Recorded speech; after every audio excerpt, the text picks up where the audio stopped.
திருச்சிற்றம்பலம். ஹர நம பார்வதி பதையே, ஹர ஹர மகாதேவா.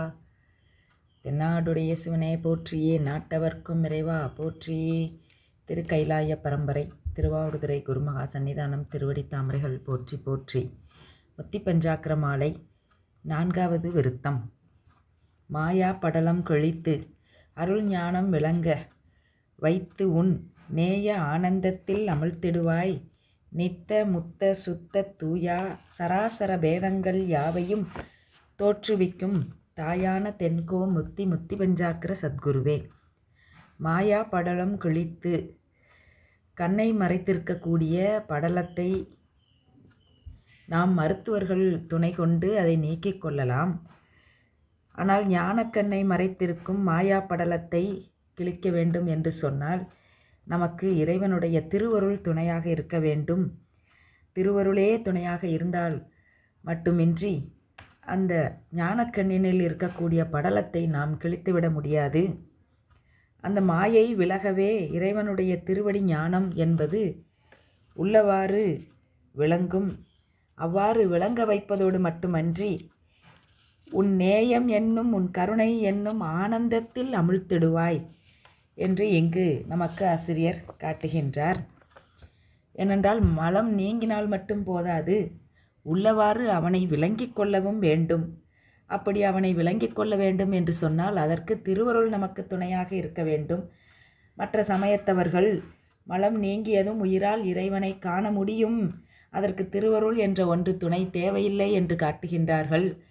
ஆனால் நமக்கு அருணந்தி சிவாச்சாரியார் சிவஞான சித்தியாரிலே அந்நியம் இலாமையானும் அறிவினுள் நிற்றலானும் உன்னிய எல்லாம் உள்நின்று உணர்த்துவன் ஆதலானும் என்னது யான் என்று ஓதும் இரும் செருக்கு அறுத்தலானும் தன் அறிவு அதனால் காணும் தகைமையன் அல்லன் ஈசன், அவன் அருள் கொண்டே அவனை உணர முடியும் என்று ஒரு பாட்டில் காட்டுகின்றார்.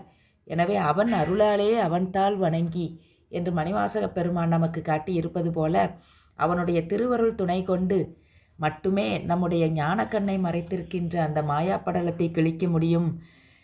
அப்படி கிழித்ததும் நேய ஆனந்தத்தில் அமிழ்த்திடுவாய் நித்த முத்த சுத்த தூயா என்று காட்டுகின்றார். ஆக நித்தனாகவும் முத்தனாகவும் சுத்தனாகவும் பொதுவாக பெருமானை நிறைய திருநாமம் கொண்டு நம்முடைய அருளாளர்கள் காட்டுகின்றார்கள்.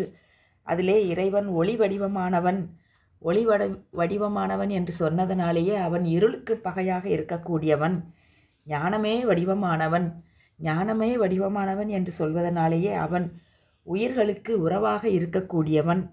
சுத்தன் என்பது இயல்பாகவே தூய வடிவினன் என்பதனையும், அமலன் என்பது பாசங்கள் அற்ற தன்மையை காட்டுவதாகவும், நாயகன் என்பது தனக்கு மேல் ஒரு தலைவன் இல்லாத நிலைப்பாடு கொண்ட ஒருவனாகவும், முத்தன் என்று சொன்னால் பிறப்பு இறப்பு இல்லாத பெருமான் என்று, பரம்பரன் என்று சொன்னால் பரத்துக்கு பரம் என்று சொல்லக்கூடிய நிலைப்பாடு உடையவன் சுவாமி.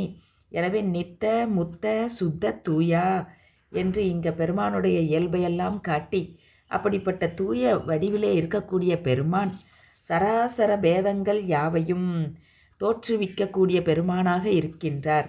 சராசர பேதங்கள் என்பது இயங்கக்கூடிய பொருள்கள், நிலையில்லாத பொருள்கள், இந்த பிரபஞ்சம் ஆகியவற்றை தோற்றுவிக்கக்கூடிய கர்த்தாவாக இறைவன் இருக்கின்றான்.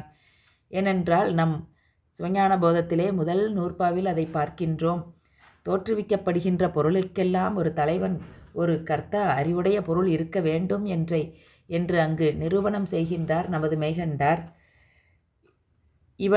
இவன் அதை இங்கே காட்டி சராசர பேதங்கள் யாவையும் தோற்றுவிக்கும் தாயான, இந்த தாயான என்கின்ற வார்த்தை தான் நமக்கு அருளாளர்கள் அத்தனை பேரும் காட்டி இருக்கின்றார்கள். நம்முடைய அப்பர் சுவாமி தாண்டகத்திலே உற்றிருந்த உணர்வெல்லாம் ஆனாய் நீயே, உற்றவர்க்கு ஓர் சுற்றமாய் நின்றாய் நீயே, கற்றிருந்த கலைஞானம் ஆனாய் நீயே, கற்றவருக்கு ஓர் கற்பகமாய் நின்றாய் நீயே, பெற்றிருந்த தாயவளின் நல்லாய் நீயே, பிரானாய் என்னடிமேல் வைத்தாய் நீயே, செற்றிருந்த திருநீலகண்டன் நீயே, திருவையாறாதகளாத செம்பர்ஜோதி என்று பாடுகின்றார். இதிலே பெற்றிருந்த தாயவளின் நல்லாய் நீயே என்று பெருமான் தாய்க்கும் தாயாக இருக்கக்கூடிய தன்மை உடையவன் தான் நமக்கு மணிவாசகப் பெருமான் தாயாய் தன்முலையை தருவானே என்று பாடுகின்றார்.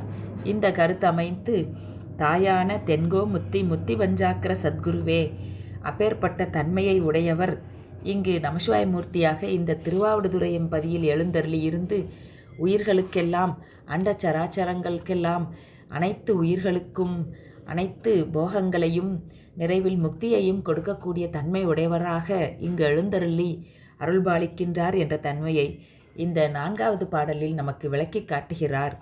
திருச்சிற்றம்பலம். மாயா படலம் கிழித்து அருள் ஞானம் இலங்க வைத்துன்னேய ஆனந்தத்தில் அமிழ்த்திடுவாய் நித்த முத்த சுத்த தாய் தூயா சராசர வேதங்கள் யாவையும் தோற்றுவிக்கும் தாயான கோமுக்தி முத்தி பஞ்சாக்கர சத்குருவே, முத்தி பஞ்சாக்கர சத்குருவே. திருச்சிற்றம்பலம்.